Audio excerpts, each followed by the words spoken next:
और जयपुर में crime branch की बड़ी कार्रवाई सामने आई। एक्सपायरी सामान के खिलाफ यह कार्रवाई की गई। मुरलीपुरा इलाके में गोदाम में दबिश दी गई। एक्सपायरी डेट का सामान जब्त किया गया। डेट बदलकर मार्केट में यह सामान बेचा जा रहा था।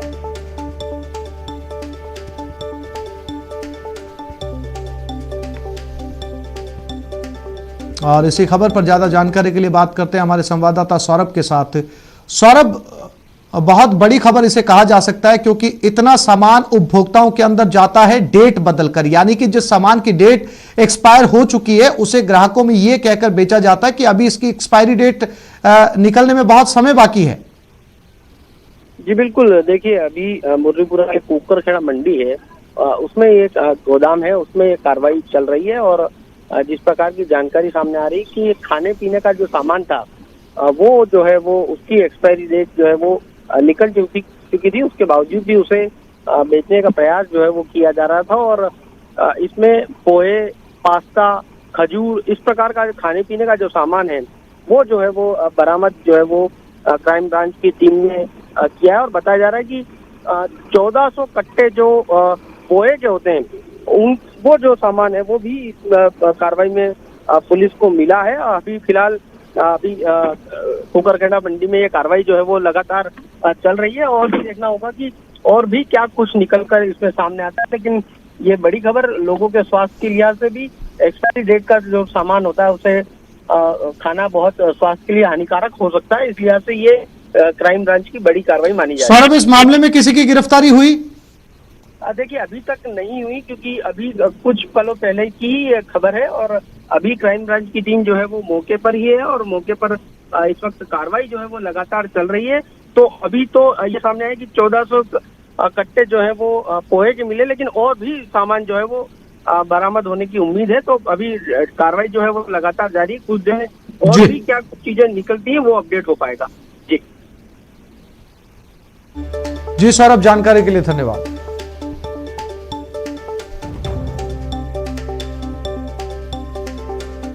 कोटा में नगर विकास न्यास दफ्तर में वार्ड 31 के लोगों ने धरना प्रदर्शन किया, जिसका नेतृत्व क्षेत्रीय पार्षद नवल सिंह ने किया और पंचवटी इलाके के लोगों ने सीसी रोड की मांग उठाई।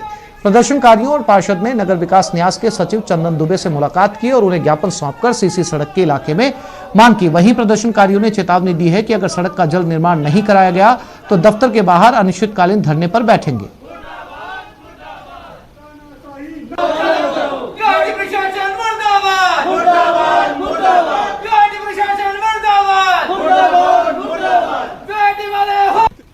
ग्यारह 2020 को भी मैं देखे गया था यहाँ पे लेटर। तो मैंने सचिव साहब से कहा था, मैंने कहा साहब आप सीसी रोड और सीसी नाली का काम या तो पुनः चालू करवाओ या फिर नया बजट सेक्शन करके उसमें से चालू करके उनको जनता को राहत दो।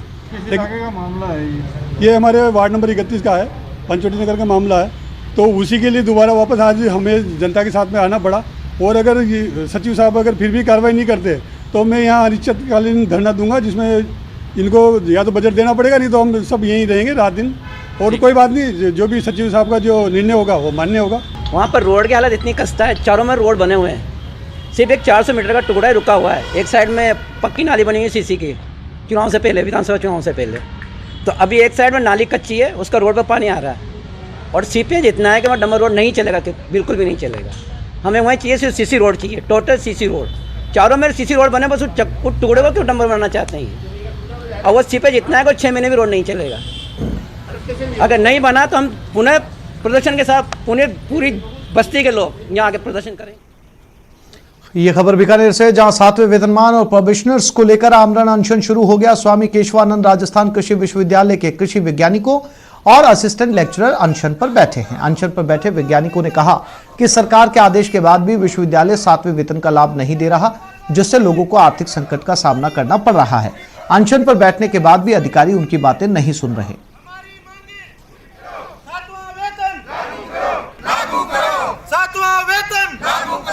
सातवां वेतन लागू करो, हमारी मांग विश्वविद्यालय प्रशासन पूरी करो, हमारी मांगे पूरी करो। विश्वविद्यालय पिछले 2 दिन से आमरण अनशन शुरू किया है, धरना प्रदर्शन कर रहे हैं और इसी क्रम में हम लोग ये भी चाहते हैं कि हमारी सुने विश्वविद्यालय प्रशासन, लेकिन विश्वविद्यालय प्रशासन हमें अनसुना कर रहा है। हमारे साथ कोई भी बात करने के लिए तैयार नहीं है। आज भी कुलपति महोदय दूसरा दिन चल रहा है, लेकिन आकर हमें 1 मिनट तक का समय नहीं दिया। आज जयपुर में ग्राम विकास अधिकारियों का अनोखा प्रदर्शन देखने को मिला। यहां अपनी मांगों को लेकर इन ग्राम विकास अधिकारियों ने सत्याग्रह यज्ञ भी किया।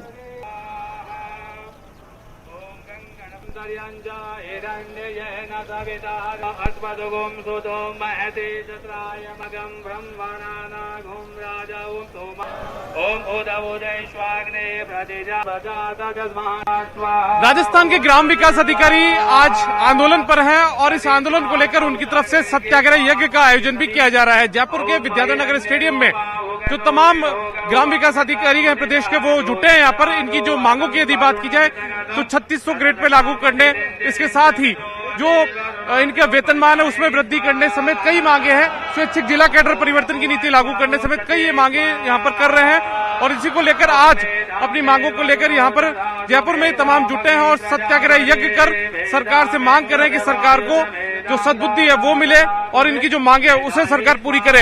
इससे पहले भी तमाम लोग जो आंदोलन है वो यहाँ पर करते हुए आए हैं। हमारे साथ में मौजूद है महावीर शर्मा, जो कि प्रदेश अध्यक्ष राजस्थान ग्राम विकास अधिकारी संघ के, वो मौजूद है। किन मांगों को लेकर आप लोग आज सत्याग्रह जो यज्ञ है उसका आयोजन कर रहे हैं? ग्राम विकास अधिकारी संघ विगत 4 सालों से लगातार संघर्षरत है। वर्तमान सरकार में भी हमने लगातार 9 ज्ञापन दिए हैं और उनसे संवाद की प्रयास किए, लेकिन हमारे से संवादहीनता लगातार बनी हुई है और आज भी हम ना सरकार का काम रोक रहे हैं ना जनता का काम बाधित कर रहे हैं। लेकिन हमारी जो जेन्युइन मांगे हैं, जैसे 3600 ग्रेड पे है, पदोन्नति पद का वेतनमान है, हमारे विशेष भत्ते जो हर 4 साल में बढ़ते इस बार बढ़ाए नहीं जा रहे हैं वो है, हमारे इंटर डिस्ट्रिक्ट ट्रांसफर पॉलिसी एक बहुत बड़ी मांग है, 5 सालों से पदोन्नति नहीं कर रहे वो है, 4000 पद रिक्त हैं उन पे भर्ती नहीं की जा रही है, नए पदोन्नति पदों का सृजन नहीं किया जा रहा है। इन सबसे ग्राम विकास अधिकारियों में बहुत ज्यादा आक्रोश है, लेकिन अभी भी हमने सरकार आक्रोश को कंट्रोल करते हुए अभी भी हम लोग सिर्फ सत्याग्रह महायज्ञ कर रहे हैं। अभी भी हमने सरकार का काम नहीं छोड़ा है, लेकिन सरकार अगर इसी तरह संवादहीनता बनाए रखेगी तो हमें बहुत बड़ा आंदोलन करना पड़ेगा जिसके दुष्परिणाम सरकार को भुगतने होंगे। चलिए, तो कुल मिलाकर जो इनकी मांगे उसको लेकर ये यहाँ पर आज सत्याग्रह यज्ञ का आयोजन कर रहे हैं। इससे पहले जो महिलाएं उन्होंने कलश यात्रा भी यहाँ पर निकाली है और कलश यात्रा निकालने के बाद में ये तमाम लोग यहाँ पर एकत्रित हुए और आज बड़ी तादाद में यहाँ पर एकत्रित होकर सरकार का ध्यान आकर्षित करने की जो कोशिश है वो इनकी तरफ से यहाँ पर की जा रही है। इन्होंने साफ तौर पर कहा है कि यदि इनकी मांगों को जल्द पूरा नहीं किया गया तो आगे फिर ये दूसरा जो रुख है आंदोलन का वो भी यहाँ पर अख्तियार करेंगे। कैमरा पर्सन दिलीप चेची के साथ दीपक व्यास, न्यूज 18 राजस्थान, जयपुर। और अब बात बीजेपी के हल्ला बोल की। बीजेपी ने गहलोत सरकार के खिलाफ आज राजधानी जयपुर में प्रदर्शन किया। बीजेपी ने कलेक्टर को ज्ञापन सौंपा है। बीजेपी कार्यकर्ता आज राजधानी की सड़कों पर उतरे और जन विरोधी नीतियों के खिलाफ अपना विरोध दर्ज करवाया।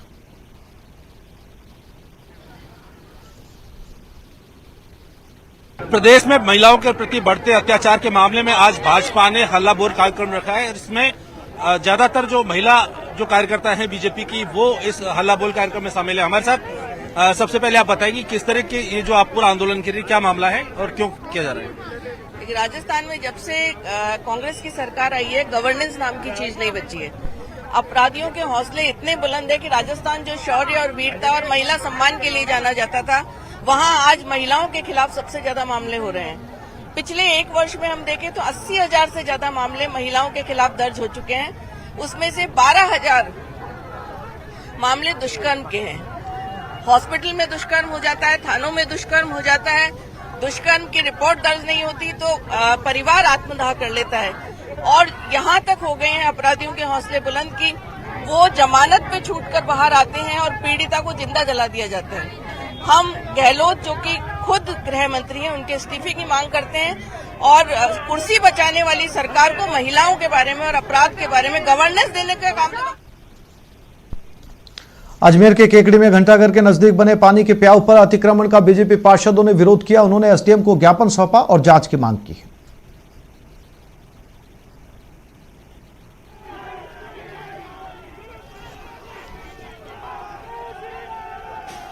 यह अजमेर के केकड़ी की घटना है, जहां घंटाघर के नजदीक एक प्याऊ बना हुआ था और इस पर अतिक्रमण किया गया है। इसका बीजेपी पार्षदों ने जमकर विरोध किया। उन्होंने इस मामले को लेकर एसडीएम को ज्ञापन सौंपा और जांच की मांग की है।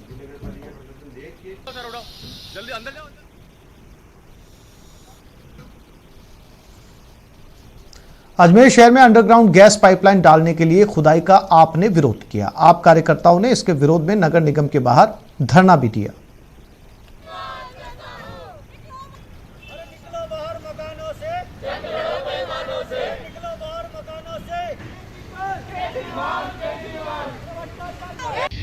इसके अंदर अगर नगर निगम क्षेत्र के अंदर कोई भी खुदाई होती है तो उससे पहले रिटन परमिशन नगर निगम से ली जाती है। नगर निगम के एक पार्षद ने कहा कि डिमांड नोट जारी हुआ था।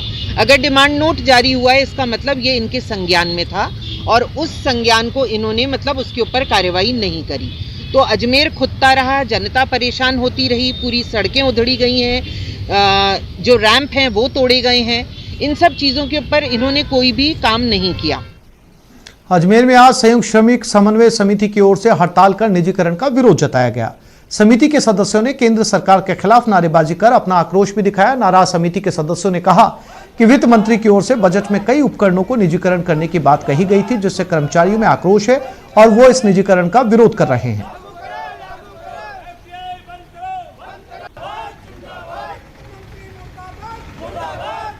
एफडीआई का विरोध है। जो एफडीआई 49 से 74 किया जा रहा है, हमारा वेज लागू नहीं हो रहा है। लेबर लॉ में कई बदलाव किए जा रहे हैं और वेज में हमारा काफ़ी टाइम से लागू नहीं हुआ। निजीकरण पर तुरंत रोक के लिए हम स्टे कर रहे हैं। एक दिन की सहमति करता हूँ। हमारी पूरी अधिकारी अभी में सभी ऑफिस बंद है टोटल ऑल ओवर इंडिया में। सुधर जाने या जेल जाने की जो चेतावनी अपराधियों को आमतौर पर दी जाती है, वही दौसा के डॉक्टरों और स्वास्थ्य कर्मियों को दी गई है। क्या है वजह, देखते इस रिपोर्ट में। भी मेडिकल ऑफिसर्स ध्यान दें, समय पर अपने कार्यस्थल पर उपस्थित रहें। अगर कोई भी मेडिकल ऑफिसर या फिर उसके अंडर कार्यरत कोई भी एएनएम, मेल कंपाउंडर या जीएनएम उपस्थित नहीं है और उनके रजिस्टर में हस्ताक्षर हैं तो इसको एक क्रिमिनल ऑफेंस माना जाएगा और उनके विरुद्ध एफआईआर दर्ज की जाएगी। ये मुनादी मनमर्जी करने वालों के लिए है। ये चेतावनी उन डॉक्टरों और नर्सिंग कर्मियों के लिए जो रजिस्टर में सिर्फ सिग्नेचर करने के बाद अपनी ड्यूटी पर डटे रहना बेवकूफ़ी मानते हैं और वर्किंग आवर्स में निजी काम करते हैं। लेकिन धरती के भगवान कहे जाने वाले डॉक्टरों को चेतावनी देने की नौबत आई कहां? आखिर क्यों स्वास्थ्य कर्मियों को एफआईआर का डर दिखाना पड़ा? सवाल का जवाब इन तस्वीरों में है। दौसा कलेक्टर पीयूष समारिया जब सैतल मोड़ स्थित पीएससी का निरीक्षण करने पहुंचे तो अस्पताल की असलियत देखकर हैरान रह गए। कुर्सियां खाली थी और अस्पताल में सन्नाटा पसरा था। कलेक्टर साहब ने वहां मौजूद डॉक्टर से जब पूछताछ की तो उसका गला सूखने लगा। कलेक्टर साहब का शक अब यकीन में बदल गया। इसके बाद साहब ने रजिस्टर उठाया तो मामला साफ हो गया। पीएससी प्रभारी तारिक हुसैन के साथ अस्पताल का अधिकतर स्टाफ अस्पताल आता ही नहीं था और वो भी तब जब अस्पताल कोविड वैक्सीनेशन का सेंटर है। कोविड वैक्सीनेशन का सेंटर भी है और अन्य सेवाओं के लिए भी ये अर्बन पीएचसी है। तो doctor medical incharge doctor Tariq Hussain absent थे और पूछा गया आसपास के जो कर्मी की वो काफ़ी टाइम से नहीं आते और काम के प्रति उनकी काफ़ी लापरवाही है। और प्रभारी तारिक हुसैन ही नहीं, 3 एएनएम भी पिछले 2-3 महीने से अस्पताल नहीं आती थी। एक लेडी महिला ऑफिसर सुमन शर्मा तो अस्पताल में सिर्फ रजिस्टर में हस्ताक्षर करने आती थी।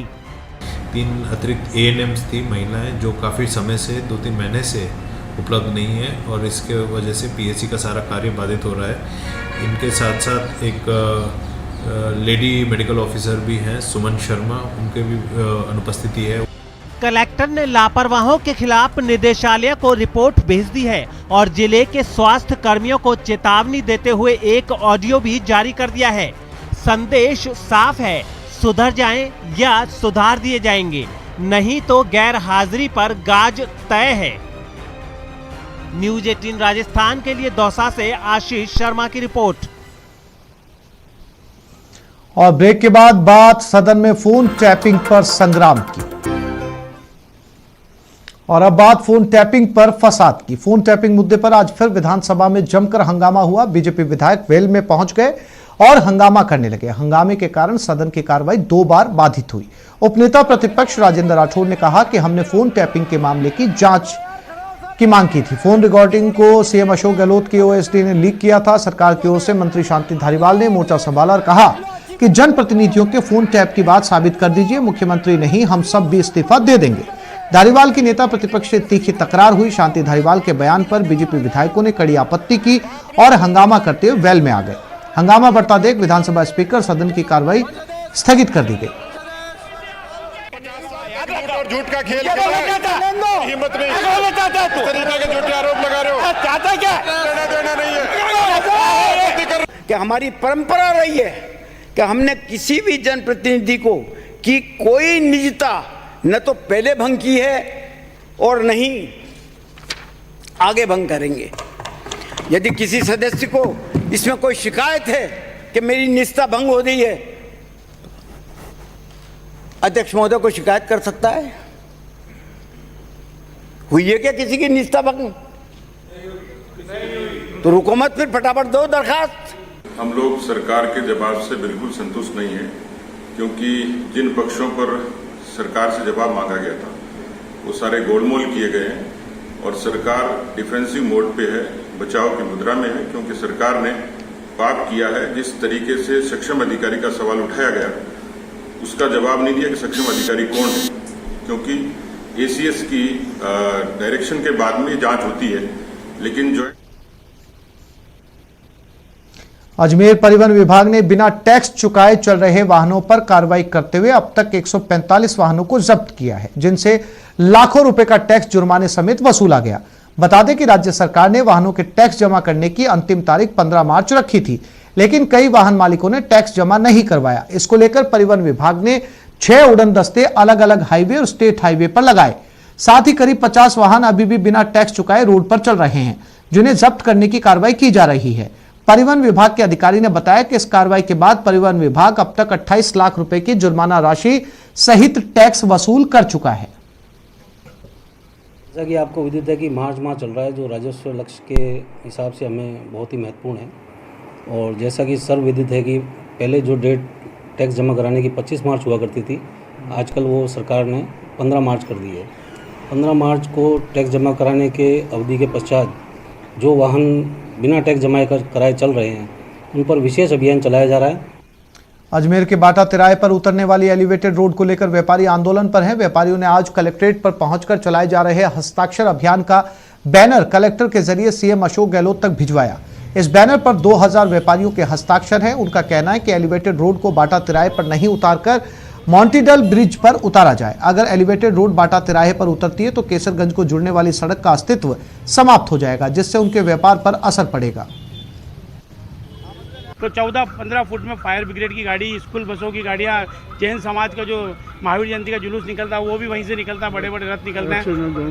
तो ऐसे में ये इसकी उपयोगिता बिल्कुल गलत हो जाएगी और ये अजमेर के लिए एक ऐसा पॉइंट बन जाएगा कि दुर्घटना पॉइंट हो जाएगा अजमेर के लिए। और बुलेटिन में बात अब उस खबर की जिसे जानने के बाद आपके दिल का चैन और दिमाग का सुकून गायब हो जाएगा। आप अपनी बहू बेटियों को अस्पताल में एडमिट कराने के पहले 100 बार सोचने पर मजबूर हो जाएंगे।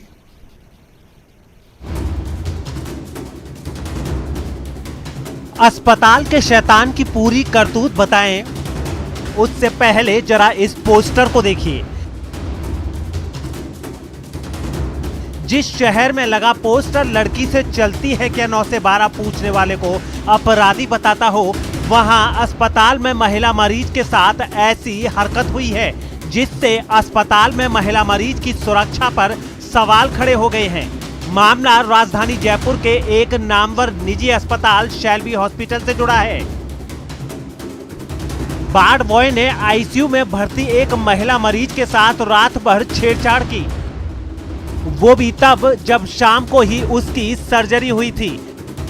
सुबह जब पीड़िता ने नर्स से शिकायत करने की कोशिश की तो नजदीक खड़े आरोपी ने इशारे से धमकी देकर उसे चुप करा दिया। बाद में पीड़िता ने पति को कागज पर लिखकर आप बीती बताई। उस ऑपरेशन के बाद में वो आईसीयू में एडमिट थी। रात्रि के समय रात को जो वहाँ पे ड्यूटी पे तैनात पैरामेडिकल स्टाफ था, उसमें से एक स्टाफ के द्वारा महिला जो कि आईसीयू थी उससे छेड़छाड़ करने की रिपोर्ट प्राप्त हुई है। पीड़िता के पति की शिकायत पर चित्रकूट थाना पुलिस ने तुरंत अस्पताल पहुंचकर जांच पड़ताल की। सीसीटीवी में सामने आया कि रात को वार्ड में male nurse Khushiram Gurjar duty पर तैनात था। भारतीय अर्थव्यवस्था के लिए आत्मनिर्भर भारत का आह्वान बेहद ही महत्वपूर्ण समय पर किया गया है। यह आह्वान भारतीयों को आत्मनिर्भर बनाने के लिए किया जा रहा है। नेटवर्क 18 की पहल और आईटीसी द्वारा प्रस्तुत स्वाभिमान भारत एक ऐसा ही इनिशिएटिव है जो आपको देश भर से ऐसे भारतीयों की कहानियां दिखाएगा जो सरकार की मदद के बिना समस्याओं का समाधान कर रहे हैं। नवाचार और उपलब्धियों की ऐसी कहानियां जो बताती हैं कि हम एक राष्ट्र के रूप में कितने सबल हैं। यह असम के एक स्टार्टअप की कहानी है जो वैश्विक आर्थिक गतिविधियों को ट्रैक करने के लिए अत्याधुनिक डेटा एनालिसिस मुहैया कर रहा है।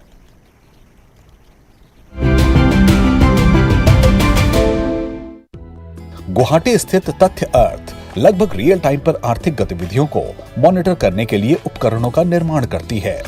इसका लक्ष्य डेटा कैप्चर करने के लिए स्पेस टेक्नोलॉजी और आर्टिफिशियल इंटेलिजेंस में नवीनतम प्रयोग करके डेटा को सर्विस प्लेटफॉर्म के रूप में मुहैया कराना है। तथ्य अर्थ की स्थापना की यहाँ के सीईओ गुंजन ठाकुरिया ने, जो कि आईआईटी मद्रास के पूर्व छात्र रहे हैं। तथ्य अर्थ के प्रोप्राइटरी डीप लर्निंग एल्गोरिथम को प्रमुख शिक्षाविदों और उद्योग विशेषज्ञों के सहयोग से विकसित किया गया है। We want to use AI to help effective functioning of our nation and society. Our tools, we envision our tools could be used by different important stakeholders of our society like government bodies, farmers, defense, etc. to effectively make better decisions which would lead to a stronger Bharat. यह machine learning और remote sensing तकनीक का इस्तेमाल करके satellite imagery और जियो location जैसे वैकल्पिक data स्रोतों पर उपयोग करता है। यह steel index, metal index, auto manufacturing index और कमोडिटी प्राइस इंडेक्स जैसे उत्पाद बनाता है। तथ्य अर्थ डेटा और एनालिटिक्स में अत्याधुनिक तकनीक का निर्माण कर रहा है और वो भी स्वाभिमानी रास्ता अपनाकर।